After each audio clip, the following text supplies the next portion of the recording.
Tenemos el gran placer de contar como primer ponente de la sesión de hoy con el doctor José Mostaza.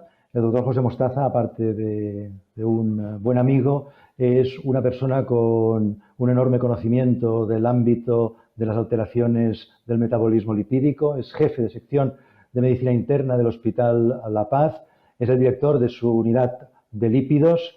Ha sido presidente de la sección de riesgo cardiovascular de la Sociedad Española de Medicina Interna y obviamente tengo que decir que con gran satisfacción por parte de los afiliados es nuestro presidente electo en la Sociedad Española de Arteriosclerosis.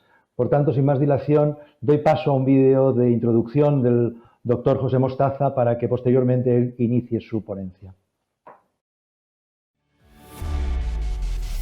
Praluent, 5 años de seguridad y eficacia.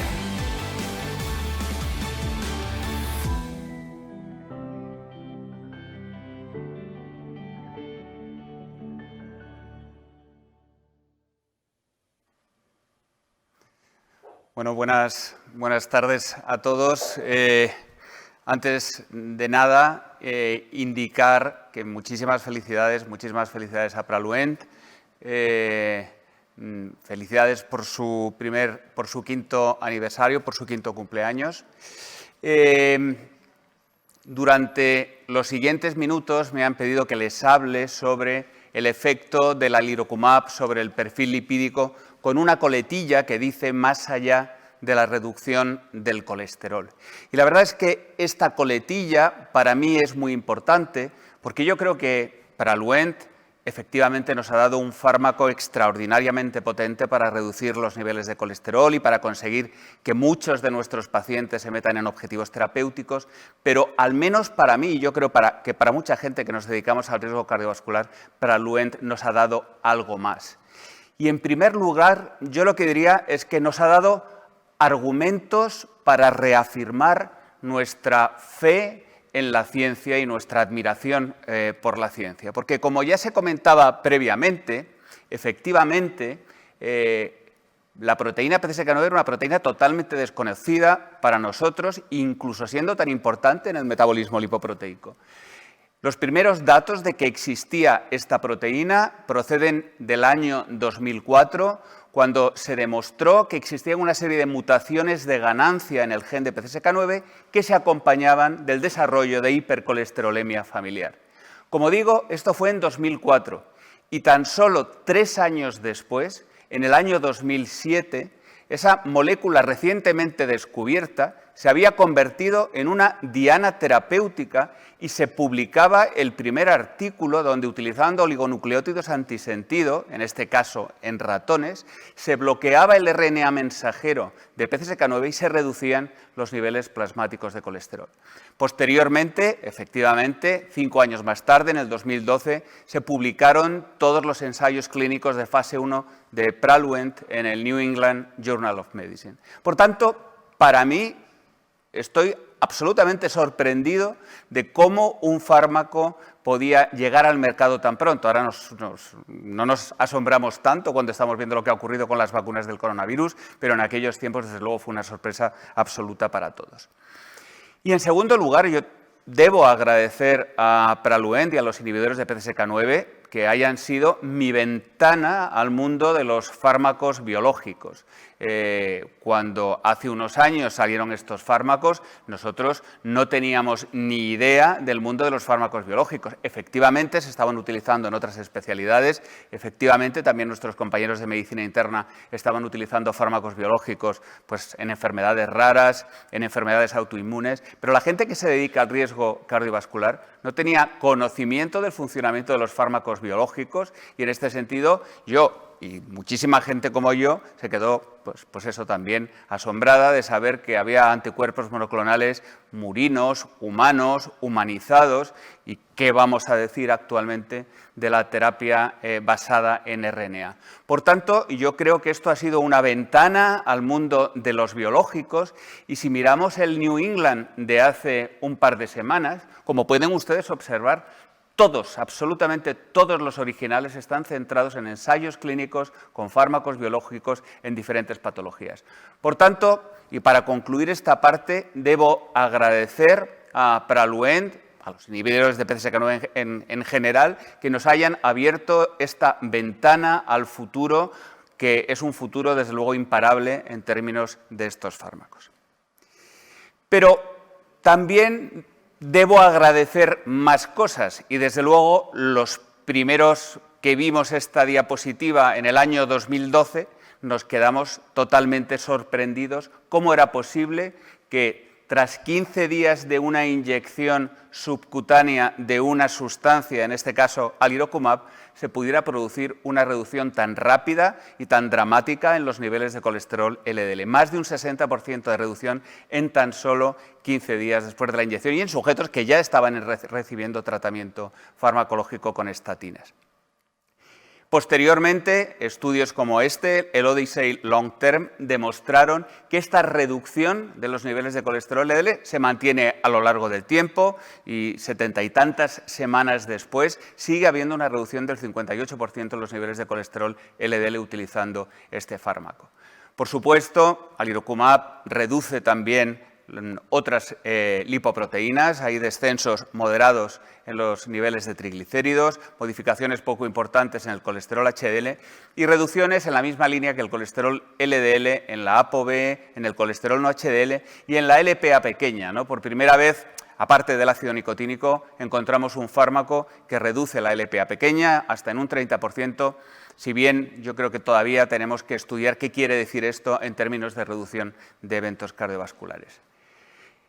Praluent es eficaz en numerosos perfiles de pacientes que han sido evaluados, ¿no? Y estos son datos de pacientes con enfermedad coronaria, participantes en el Odyssey Outcomes. Posteriormente el doctor Tuñón hablará mucho del Odyssey Outcomes, pero en términos de reducción de colesterol, como pueden observar, dosis de 75 miligramos que se podían subir hasta 150 miligramos producían reducciones pues, de un 50 y pico % en la concentración de colesterol LDL. Pero en lo que a mí más me afecta por mi consulta es el efecto que tienen pacientes con hipercolesterolemia familiar. Era evidente que los pacientes con hipercolesterolemia familiar tenían una necesidad no cubierta y que ha venido efectivamente a cubrir la llegada de los inhibidores de PCSK9 y, como pueden observar en estos estudios, el tratamiento con alirocumab consigue reducciones de entre un 58 y un 51% en los niveles de colesterol LDL. Y esto permite que estos pacientes alcancen objetivos terapéuticos. Es impensable que hace unos años se pudieran encontrar un porcentaje tan elevado de sujetos con hipercolesterolemia familiar alcanzando objetivos terapéuticos del orden del 70 o del 80%. Estos datos procedentes de ensayos clínicos pues, quedan reafirmados en estudios realizados en vida real. Praluent reduce más de un 50% los niveles de colesterol LDL, consigue meter en objetivos terapéuticos a más del 70% de los pacientes con hipercolesterolemia familiar. Y si había una población que no es que estuviera con una necesidad no cubierta, sino una población huérfana de tratamiento hipolipemiante, esos eran los pacientes con hipercolesterolemia familiar homocigota y, como pueden observar, los pacientes que reciben tratamiento con alirocumab con hipercolesterolemia familiar homocigota reducen hasta en un 36% los niveles de colesterol LDL y este efecto es beneficioso pues, independientemente, si bien de forma variable, en función del tipo de mutación que tienen este tipo de pacientes. En cualquier caso, Praluent permite que muchos de los sujetos con hipercolesterolemia familiar homocigota sean sacados de los programas de LDL-aféresis y puedan reintegrarse a su vida normal. Y todo esto pues, con un perfil de efectos adversos escasísimo que posteriormente será comentado por el doctor López Miranda. Quiero terminar esta parte haciendo referencia a dos conceptos que, desde mi punto de vista, los inhibidores de PCSK9 han ayudado claramente a refrendar. Y uno es el concepto de cuanto más bajo el colesterol LDL, mejor. Ya veníamos desde hacía muchos años estudiando este concepto, cuando se utilizaron estatinas cada vez más potentes a dosis más altas, posteriormente con la adición de ezetimiba, pero nunca se habían alcanzado niveles tan bajos de colesterol LDL que nos pudieran demostrar que aparentemente no existe un umbral por debajo del cual no haya eficacia en términos de reducción de eventos cardiovasculares. Y de nuevo, todo ello con una excelente seguridad a pesar del descenso importante de los niveles de colesterol. Todo ello, pues, va a llevar y está llevando a que cada vez se reduzcan más los objetivos de colesterol LDL en las guías y presumiblemente en el futuro no habrá ni siquiera objetivos, se recomiende directamente bajar al máximo la concentración de colesterol LDL siempre y cuando esto sea coste efectivo, evidentemente. Por último, el concepto que yo creo, aquí no tanto los inhibidores, sino PCSK9 en general, ha ayudado pues, a refrendar, es el concepto de que cuanto antes bajemos el colesterol LDL, mejor. Estos son datos de una población americana, del Dallas Heart Study, donde seleccionaron a sujetos que tenían determinados polimorfismos en el gen de PCSK9 que se acompañaban de una reducción en la actividad del gen, una reducción en los niveles plasmáticos de PCSK9 y una reducción en los niveles de colesterol LDL. Evidentemente, polimorfismos genéticos, por tanto, esta reducción venía desde el nacimiento. En la población negra, los pacientes que tenían estos polimorfismos tenían un 28% menos colesterol LDL que la población sin esos polimorfismos, y en la población blanca la reducción del colesterol derivada de estos polimorfismos era una reducción moderada del 15%. Pues bien, estos descensos que podríamos considerar moderados en la cifra de colesterol LDL, mantenidos desde que uno nace, tienen un enorme impacto en la tasa de complicaciones cardiovasculares y, como pueden observar, hasta un 89% menos de complicaciones cardiovasculares los sujetos con este polimorfismo y hasta un 50% menos los pacientes con este polimorfismo, los sujetos con este polimorfismo que fueran de raza blanca. Es evidente que todo esto solamente tiene sentido si utilizamos los inhibidores de PCSK9. Debemos de enfrentarnos a esta gráfica procedente del último gran estudio de consecución de objetivos terapéuticos en Europa, el estudio Da Vinci, realizado en pacientes de muy alto riesgo con enfermedad cardiovascular, es la diapositiva que les pongo, y como pueden observar, estamos lejísimos de alcanzar objetivos terapéuticos al menos sensatos, y solamente, que son las dos columnas de abajo, si se utilizan inhibidores de PCSK9, al menos el porcentaje de sujetos que alcanzan objetivos terapéuticos queda razonablemente adecuado.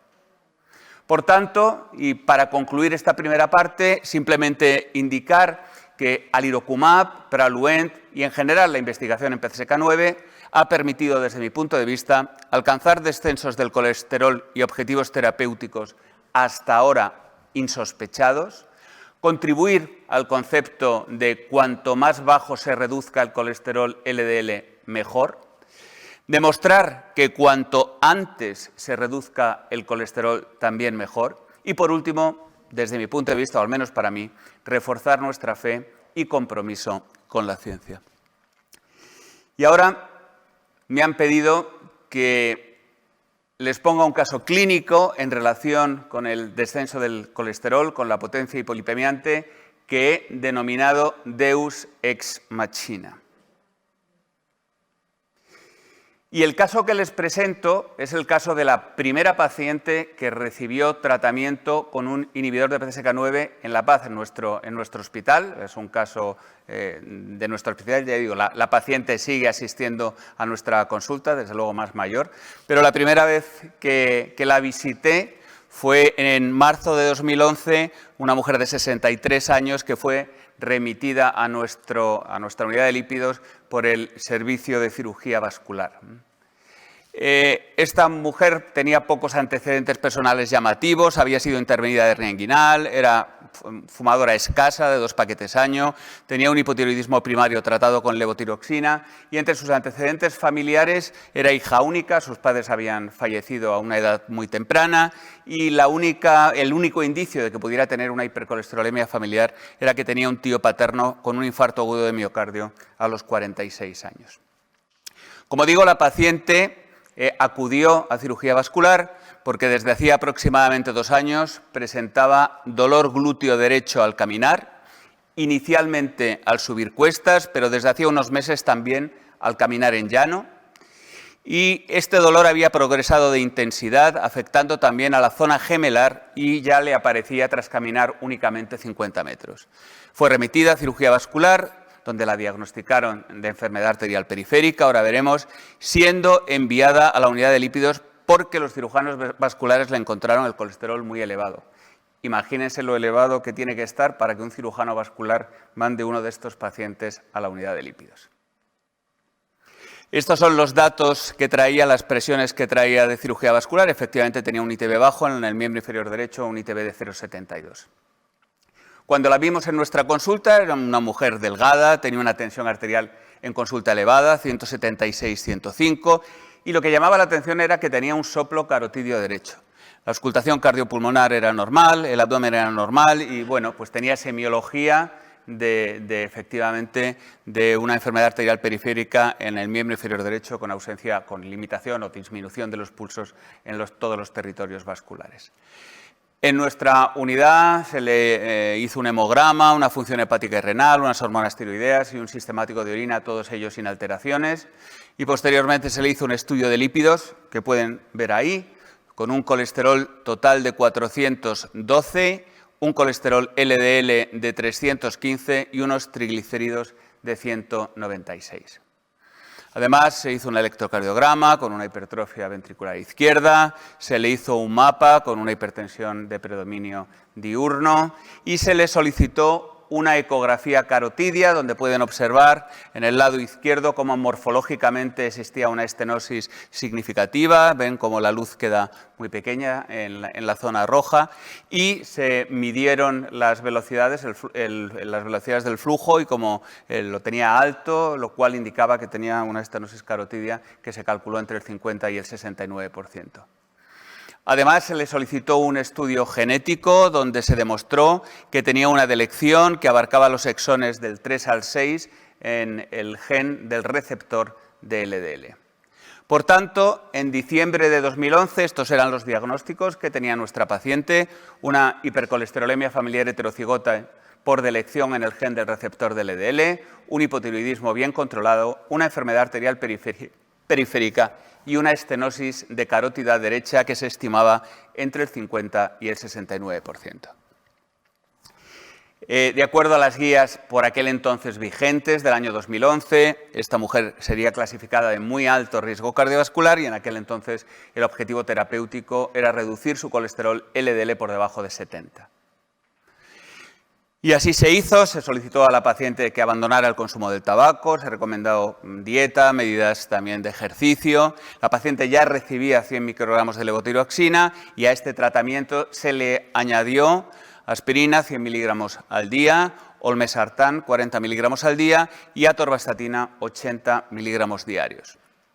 Cuando se la vio 2 meses más tarde, en febrero, la paciente no fumaba, tenía una tensión arterial controlada y había tenido una reducción muy significativa de los niveles de colesterol. Pueden observar que tenía un colesterol LDL de 154. En esta ocasión le solicitamos una LPA pequeña y ven que tenía un valor extraordinariamente alto.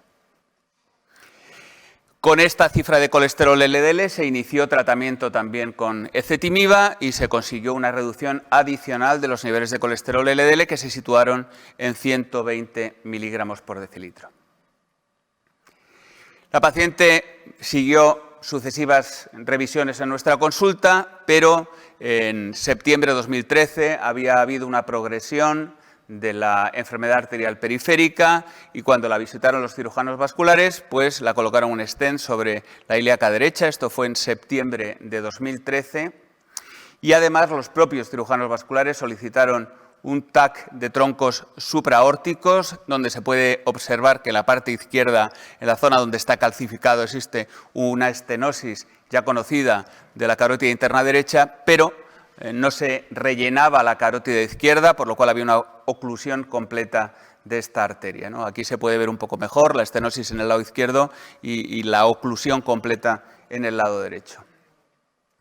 Por tanto, en junio de 2014 la paciente tenía los mismos diagnósticos, pero además la enfermedad arterial periférica había progresado con un stent sobre la ilíaca derecha y la estenosis carotidia también había progresado, había pasado del 50 al 69 a mayor al 80% en el lado derecho y se había demostrado que también había tenido una oclusión completa de la carótida izquierda. Bueno, con estos datos les animo a que capturen el código QR que tienen en la pantalla, porque vamos a pasar a continuación a una pregunta.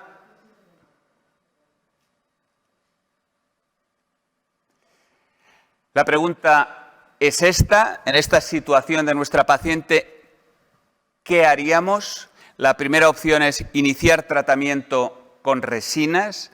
2, cambiar la atorvastatina por 40 miligramos de rosuvastatina. 3, dirigir a la paciente directamente a LDL aféresis. 4, añadir fibratos o ácido nicotínico.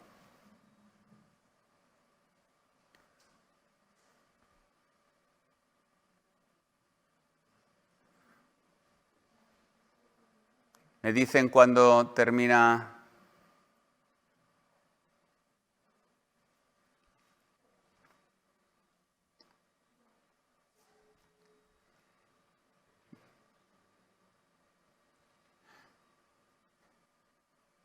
Ya no sé muy bien qué significa el color de la barra de arriba, que es distinto.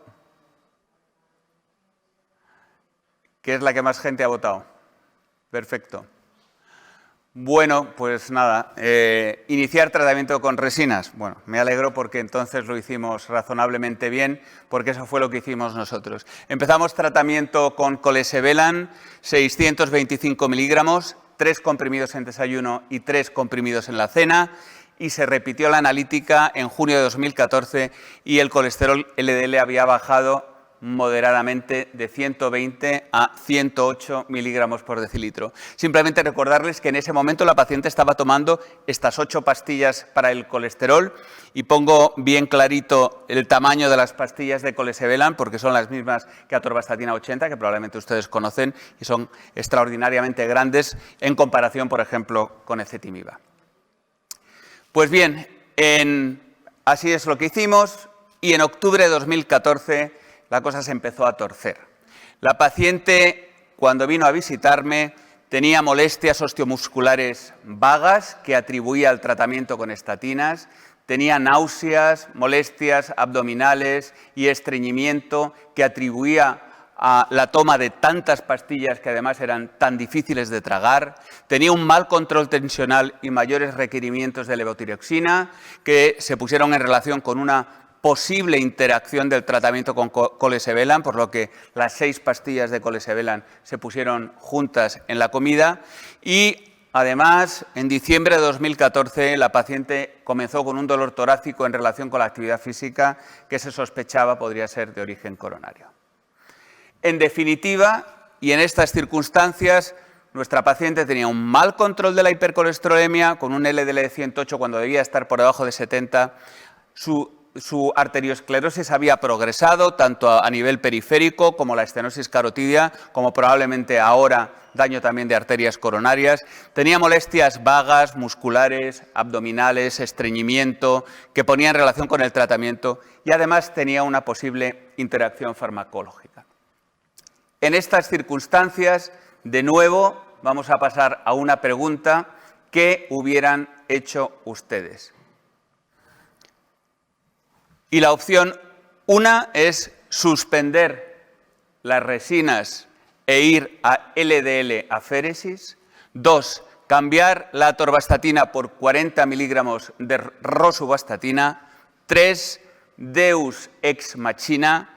4, añadir fibratos o ácido nicotínico. Pueden hacer sus comentarios.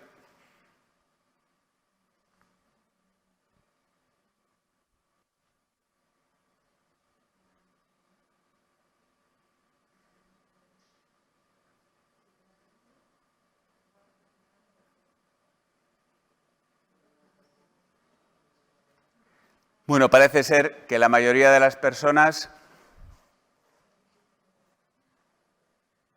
suspenderían las resinas e irían a LDL aferesis. Bueno, bien. Pues en el antiguo teatro griego y teatro romano, cuando la obra de teatro iba a terminar, pues los autores, en muchas ocasiones, hacían que un personaje se disfrazara de deidad y lo ponían en la parte superior del escenario. A este personaje, este dios que aparecía al final de su presentación, de la obra de teatro, le denominaban Deus ex machina, que viene a ser traducido como el dios en la máquina o el dios sobre la máquina. Y este dios, pues, tomaba decisiones al final de la obra de teatro, pues, que podían ser sorprendentes. Desde luego, hacía un giro total a la trama y lo acababa como él deseaba. Esto era criticado por otros muchos autores y por otros muchos espectadores. Yo creo que la obra que más criticada por este Deus ex machina es la obra La Medea de Eurípides, ¿no? En la Medea de Eurípides, les cuento la historia, Jasón, con los argonautas, va en busca del vellocino de oro y lo encuentra en posesión del padre de Medea, y Medea, que es una hechicera bien conocida, pues se casa con Jasón y le da el vellocino de oro con el que regresan con ese vellocino, pero ya casado con Medea. Con Medea vive feliz, tienen varios hijos, pero llega un momento en que Jasón pues realmente se enamora de otra mujer, se enamora de la hija del rey Creonte de Corinto, Glauce, y decide irse a vivir con ella y abandonar a Medea. Y claro, el problema de estar casado con una hechicera es que pues, si la abandonas, como fue el caso, pues se puede enfadar, y Medea se enfadó mucho. Y Medea no solamente mató a Glauce, no solamente mató a su padre, al rey Creonte, sino que también, como lo ven aquí abajo, mató a 2 de los hijos que tuvo con Jasón. Entonces Jasón, evidentemente, lo que hizo fue ir a por Medea, y cuando iba a sacar su espada para matarla, el Deus ex machina, el dios sobre la máquina, envió un carro tirado por dragones alados para que Medea pudiera huir, y ahí termina la obra. Claro, es una manera de terminar la obra un poco curiosa. Aristóteles decía: el desenlace de una obra debe surgir de la fábula misma y no depender de un artificio de la escena, como en la Medea de Eurípides.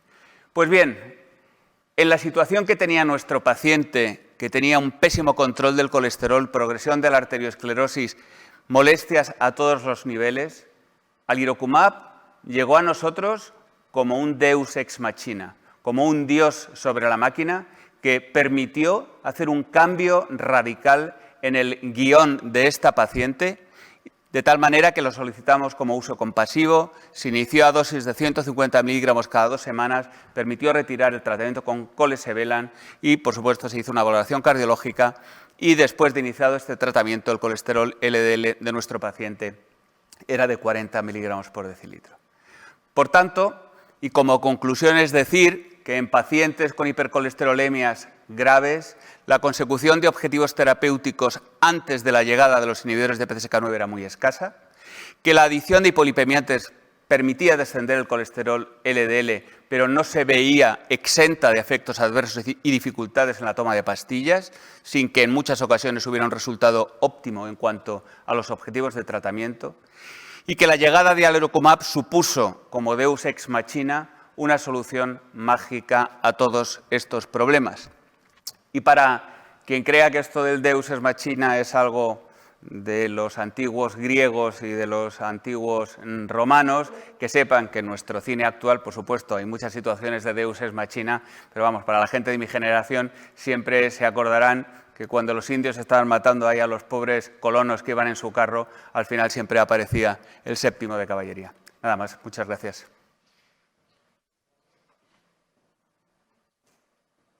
Muy bien, muchas gracias, José, por esta puesta en escena de qué ha representado los PCSK9, qué ha representado Praluent, qué ha representado alirocumab, sobre todo por esta transición del teatro clásico a la medicina actual. Ojalá este final de la medalla de Eurípides no solo pudiera afectar a tu paciente, sino que pudiera también extenderse a otros muchos pacientes que necesitan, como antes comentabas, un control bien estricto de colesterol LDL para prevenir la progresión de su enfermedad cardiovascular, sobre todo en pacientes de muy alto riesgo cardiovascular, con hipercolesterolemias genéticas o con formas avanzadas de enfermedad aterosclerótica.